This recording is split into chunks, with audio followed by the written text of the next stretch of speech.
जो लोग विश्वास करते हैं उनके जीवन में हर पल चमत्कार होते हैं। तो चमत्कार देखना चाहते हो तो अपने विश्वास को मजबूत रखो। हरे कृष्णा दोस्तों, मैं हूं अनुज शर्मा। आज एक बेहद खूबसूरत किस्सा आपको सुनाने वाला हूं। पटियाला की रहने वाली शिखा शर्मा पटियाला में पली बड़ी, जन्म लिया। घर में माहौल था कृष्ण की भक्ति का। उनके घर पे एक कैसेट थी, फिल्म की कैसेट उन दिनों होती थी। तो मीरा की फिल्म की एक कैसेट थी। बचपन से फिल्म मीरा देखती थी और मीरा देख करके उन्हें लगता था कि वो भी मीरा की तरह कृष्ण से प्यार करती है। और शिखा इस बात को लगातार शिखा बड़ी होती रही और इस बात को और विश्वासित करती रही। उनके मन में ये जगह घर कर गई, वो कृष्ण से ही प्यार करती हैं और कृष्ण से ही शादी करेंगे। कृष्ण ही सब कुछ है। कृष्ण की अनन्य भक्त हो गई। एक समय आया जब उनकी शादी का समय था, तो एक रिश्ता आया तो उन्होंने रिश्ते के लिए सिर्फ इसलिए हां कर दी क्योंकि लड़के का नाम कृष्णा था। तो शिखा को लगा कि इससे मैं मिसेस कृष्णा हो जाऊंगी। उन्होंने शादी कर ली और अपना नाम लिखने लगी, शिखा कृष्णा शर्मा। एक सुंदर सी बेटी ने जन्म लिया। बेटी का नाम वृंदा रखा गया। प्यारी सी बेटी। शिखा, कृष्णा और वृंदा, छोटा सा खूबसूरत परिवार। कृष्ण के अनन्य भक्त, भगवान से बहुत प्रेम करते हैं। अक्टूबर 2010, 21 अक्टूबर को ये बांके बिहारी के दर्शन करने गए शरद पूर्णिमा के दिन। वृंदावन में इनके रिलेटिव्स रहते हैं। उन्होंने पूछा कि फिर कब आओगे? तो शिखा ने ऐसे ही कह दिया कि मैं 21 नवंबर को आऊंगी, हमारी शादी की सालगिरह है। और 21 नवंबर आई सन 2010। शिखा, उनके पति और उनकी बेटी वृंदा बांके बिहारी के दर्शन करने गए। अब हुआ यूं कि बांके बिहारी के दर्शन जब ये करने गए तो बहुत भीड़ थी। वहां अक्सर भीड़ होती है, चाहने वाले सब खड़े होते, भगवान को देखने मिलने सब आते। तो ये परिवार भी गया। तो इन्होंने सुनिश्चित किया कि प्रार्थना के बाद, भगवान के दर्शन करने के बाद जब हम मंदिर से बाहर मिलेंगे तो जूते की रैक के पास मिलेंगे। हो सकता है मंदिर में सब अलग अलग हो जाए, क्योंकि मंदिर में हर एक का पूजा करने का तरीका अलग होता है। कोई थोड़ी देर बात करता है भगवान से, कोई ज्यादा देर बात करता है, कोई खड़ा खड़ा देखता रहता है। तो शिखा जो है पिछले दरवाजे से भगवान के मंदिर में घुसी। और शिखा का यह कहना है, जैसे ही वो मंदिर में घुसी तो उन्हें लगा कि इतनी भीड़ में भी कोई उनके लिए रास्ता बनाता हुआ जा रहा। थोड़ा आगे गई तो एक गुलाबी रंग की साड़ी में, मृगनयनी, खूबसूरत आंखों वाली, यू शेप का उनके माथे पे तिलक लगा हुआ, गुलाबी साड़ी जिस पर पीले फूल, बहुत ही सुंदर, बहुत सुंदर दिखने वाली शिखा को कहती है कि आ गई तुम? और शिखा ये देख करके हैरान हो गई कि ये है कौन, मैं तो इनको जानती नहीं, मैं तो पहचानती नहीं हूं, मैंने तो इनको कभी देखा नहीं। तो शिखा ने इशारा किया, ऐसे जैसे कर देते हैं कि मतलब मैंने पहचाना नहीं आपको। वो मुस्कुराई और उसने अपने हाथों से शिखा को माखन मिश्री का भोग दिया।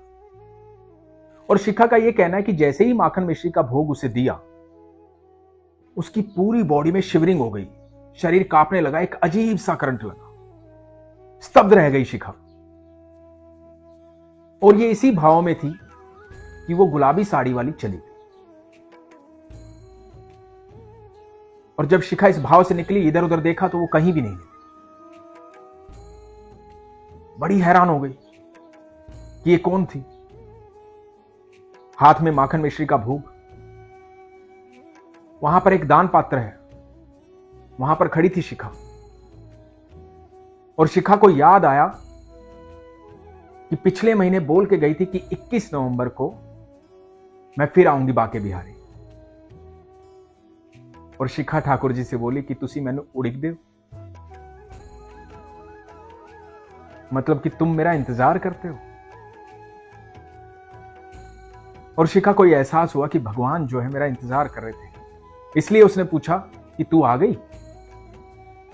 और भाव विभोर होकर के ये मंदिर से बाहर आई। हाथ में माखन मिश्री का प्रसाद था, क्योंकि माखन पिघल रहा था, तो इसे लगा कि परिवार आ जाएगा, बेटी वृंदा आ जाएगी, कृष्णा आ जाएंगे तो उनको भी प्रसाद दूंगी।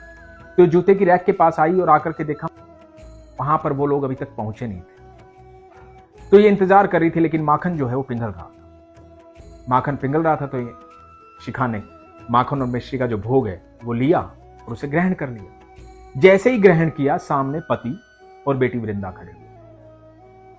तो इसने कहा कि मैं आपका प्रसाद लेकर के इंतजार कर रही थी, लेकिन आप दिखाई नहीं दिए तो मैंने प्रसाद खा लिया। पति मुस्कुराए कि कोई बात नहीं। ये वहां होटल चले गए।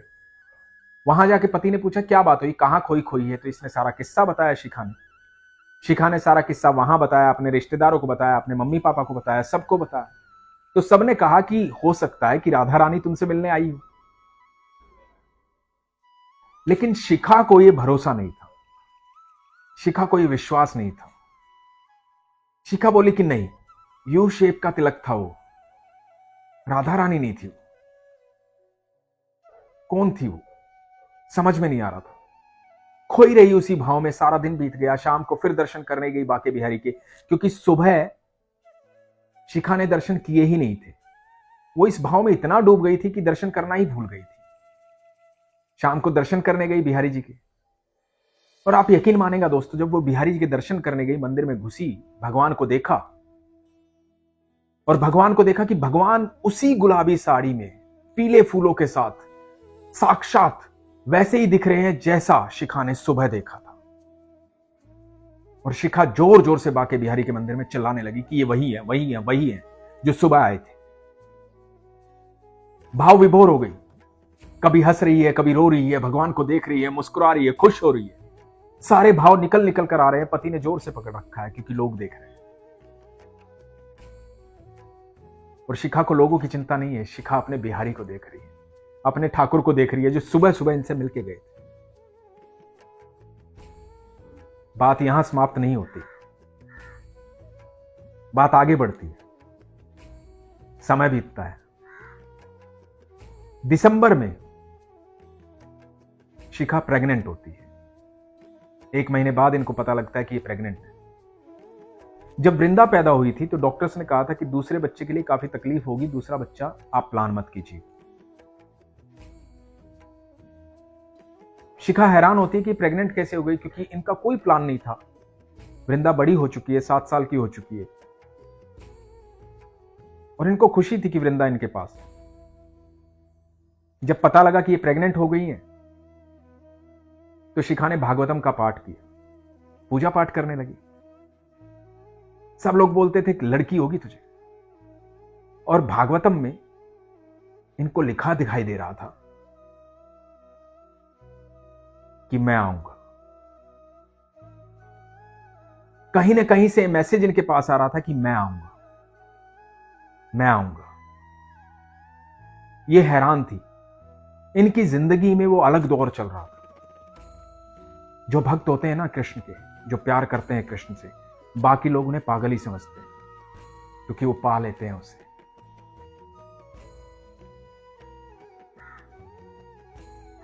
विश्वास सिर्फ उसको होता है जो जानता है कृष्ण को, जो जानता है ईश्वर को, जो मिलता है उससे, जो बातें करता है उससे।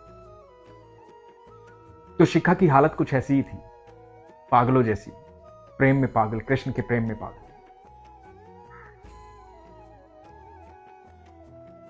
अब हुआ यूं कि सब बोले कि बेटी होगी, बेटी का नाम ढूंढ ले, भागवतम में बहुत सारे नाम हैं। और शिखा को सिर्फ लिखा दिखाई दे रहा था, हे वासुदेवा, हे वासुदेवा, हे वासुदेवा। भागवतम में हर जगह लिखा है हे वासुदेव।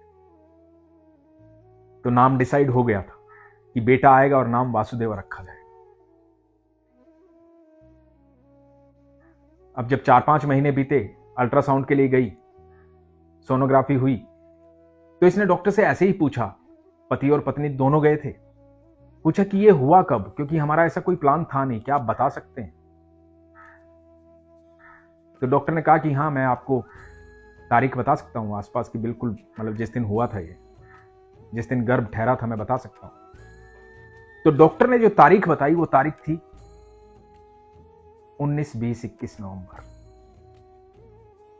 ये वो तारीख थी जब शिखा व्रत पर थी, शिखा भगवान की भक्ति में लीन थी, शिखा बाके बिहारी के पास थी। और तब शिखा का दिमाग घूमा कि उस समय तो हमने ऐसा कुछ किया भी नहीं और हम व्रत में थे, भगवान की भक्ति में लीन थे, और उसे याद आया वो माखन मिश्री का भोग। आप समझ रहे हैं दोस्तों? और शिखा ने पहली बार महसूस किया ये जो होने वाला है ये कृष्ण का बेटा है, ये भगवान की इच्छा है, ये ईश्वर की संतान, ये उसकी मर्जी है। वो माखन मिश्री का भोग अपना चमत्कार कर रहा था और ठीक 9 महीने बाद बेटे ने जन्म लिया जिसका नाम वासुदेव रखा गया।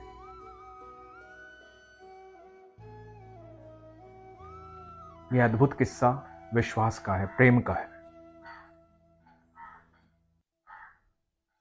ईश्वर आज भी है, हर पल है, हर क्षण है, विद्यमान है। हम उनसे कहीं भी अलग नहीं है, ना वो हमसे अलग है। बस होता क्या है कि जो हम ढूंढना चाहते हैं, जो हम पाना चाहते हैं, वही हमें दिखाई देता है, वही हमें मिलता है। जो हम सोचते हैं, जिस पर अपनी ऊर्जा लगाते हैं, उसी चीज को पा पाते हैं। हम छोटी छोटी चीजों में उलझे हुए हैं। भगवान कृष्ण गीता में कहते हैं कि जो कुछ मांगोगे तुम्हें दे दूंगा, लेकिन जब तुम मेरे पास आओगे तो सब कुछ तुम्हारा हो जाएगा। अब तो ये हमें डिसाइड करना है कि हमें क्या चाहिए। दोस्तों, जब आप ईश्वर से प्रेम करते हैं, ईश्वर आपके साथ रहते हैं, तो जीवन का जो सफर है ना, हर पल चमत्कारिक हो जाता है। शिखा के जीवन में बहुत सारे चमत्कार हुए, लगातार होते रहते हैं। आजकल शिखा चंडीगढ़ रहती हैं। मैं ईश्वर से प्रार्थना करता हूं कि उनका पूरा परिवार, उनके पति कृष्णा, बेटी वृंदा और बेटे वासुदेव सदैव खुश रहें, प्रभु बहुत सारा आशीष दें। आप भी अपना विश्वास मजबूत रखिए, ईश्वर आपके साथ है। जब भी आप अपने आसपास उनको देखना चाहेंगे, आपकी इच्छा जब जागृत होगी कि आपको ईश्वर को देखना है, ईश्वर से मिलना है, उसी समय उसी पल वो आपके आसपास आपको दिखाई देंगे। आपकी इच्छा दृढ़ होनी चाहिए, विश्वास मजबूत होना चाहिए। अपना ख्याल रखिए दोस्तों। हरे कृष्ण।